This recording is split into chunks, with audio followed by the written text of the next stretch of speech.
ก็เกร่าออกจากเรื่องราวสัปดาห์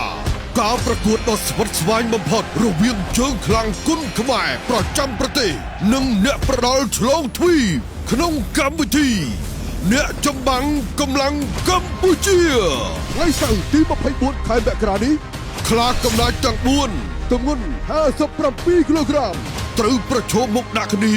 ប្រជែងយកពានកិត្តិយសនិងប្រាក់រង្វាន់4លានរៀលរឿងចត្រាមកពីក្លឹបរឿងសុភ័ណ្ឌគុនខ្មែររីគីនងសាយមកពីក្លារខិនមានរិទ្ធមេឌីម៉ូសាវីមកពីប្រទេសអ៊ីរ៉ង់អេលីយ៉ាសតាលេប៊ី